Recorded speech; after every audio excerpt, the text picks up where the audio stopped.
I don't know. It's my first time here in London, but I hope so because I'm hungry. So Demian, what did you think of the first of all, the venue, the crowd? How did the crowd react in London? Very, very nice. I like it a lot. You know, there was a lot of people. The O2 was full. They already said to me that was where one of the nicest place to fight in O2 Arena, and really is. And the crowd loved Jiu-Jitsu. I was surprised that they were, you know, like supporting me. Because I was thinking, you know, maybe in London people don't know me, but they were supporting me a lot. It was very nice. All right, so tell me about the fight. Early on, you tried to get him to the ground, and, you know, he kind of engaged when you were on your back. So what were you thinking early on when he was mixing it up, but he wouldn't come into your guard? I knew he was coming to do that. He was not going to be like inside my guard, but try to stand up all the time. And I knew also that he was a top wrestler, like all American wrestler, and very, very hard to take down. So I was prepared to not just try to put him down, but if I need to stand up with him and do striking like I did, that's no problem. And then when you can do that, then you can, you know, try take down in the middle of the way. It's easier, like not just try to take down, but striking with the guy and then take down. It's easier, and that's what I did. That's DEMIAN MAIA with us here. We're doing post-fight for UFC 95. He was a big winner against Chael Sonnen. So take me through the scenario for the final submission. You get him against the cage, I guess with some underhooks, and then just an awesome throw and a quick transition. Yeah, when I threw him, he felt that he was trying to escape from the mount, and then I realized, you know, he was going to the triangle. I let him go. I just put my weight right on his neck to don't let him escape, and then I just wait him to turn and fall into my triangle.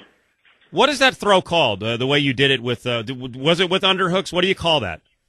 I don't have name for that. I just, you know, a way that I felt how to throw him in that position and works, but I don't have like special name for that. Have you used that before?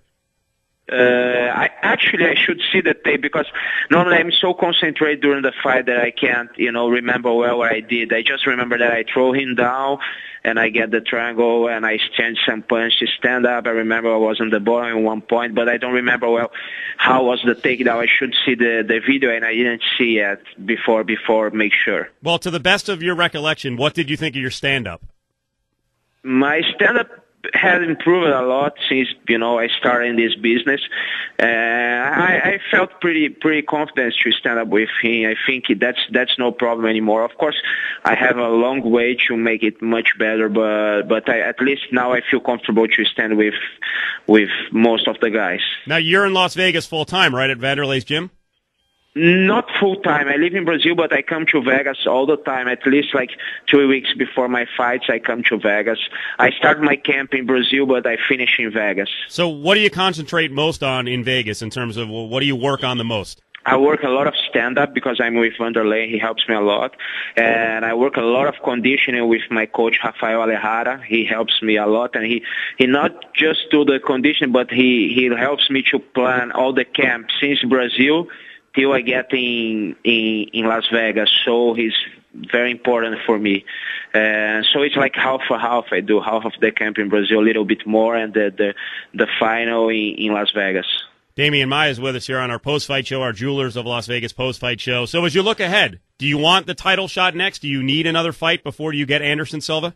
No, I want the title shot. I don't know if it's going to be against Anderson or Thales, because Thales is going to fight now for the title against Anderson. Doesn't matter who, I want the title shot now. That's a good point. That's a good point. So you're in a long line of guys who want Anderson Silva. Now, we've heard many times, Demian, that, hey, the key to beating this guy is jiu-jitsu, is wrestling, is getting him to the ground. What's your impression of Anderson Silva and how he's improved in terms of defending the takedown and defending the submission? For me, he defends takedown pretty well. You know, some kinds of takedown, not all kinds of takedown, but like he has some good defense for takedowns. He's danger. He used his knee well. I think he's not easy fighter. Even if I take him to the ground, he's very tough fighter.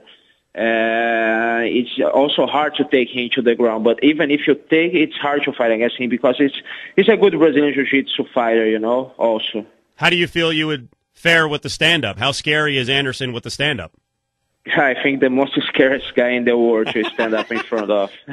Yeah, he is. He's been devastating. Do you think in any way he's been overhyped a little bit because he hasn't had to face a lot of wrestlers and top-notch jiu-jitsu guys during this big run in the UFC? No, but he just fought Dan Henderson, and Dan Henderson is a top wrestler. He is. I don't know that he's really fought a top-level jiu-jitsu guy, though.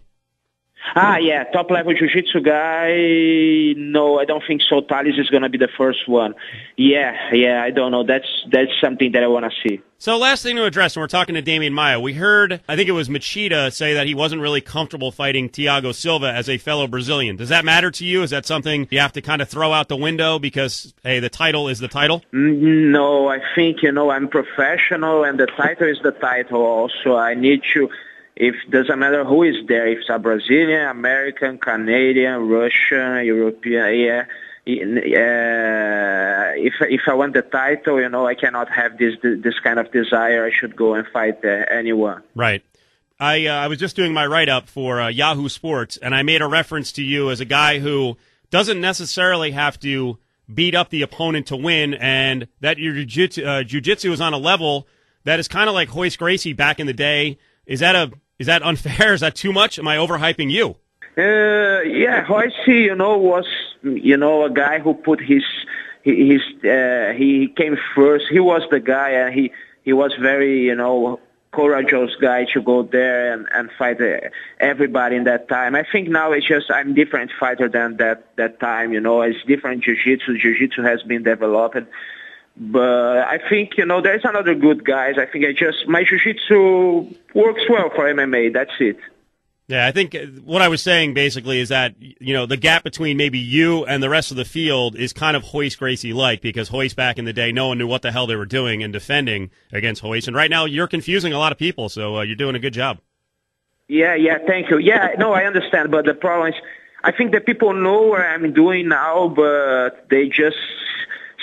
most of the people, they cannot defend because I work a lot in all the technique and the details to make harder for the people defend. So the thing nowadays, they know what I do. In this time, the Royce's time, they didn't know, what he was doing. Now they know what I'm doing, but they don't know how to defend. Yeah, well, ask UFC to burn the videotapes so they can't watch you, right? Yeah. All right, DEMIAN, we will see you maybe when you're back in Vegas before your next fight. Congrats. Go get something to eat. Thank you very much. I will.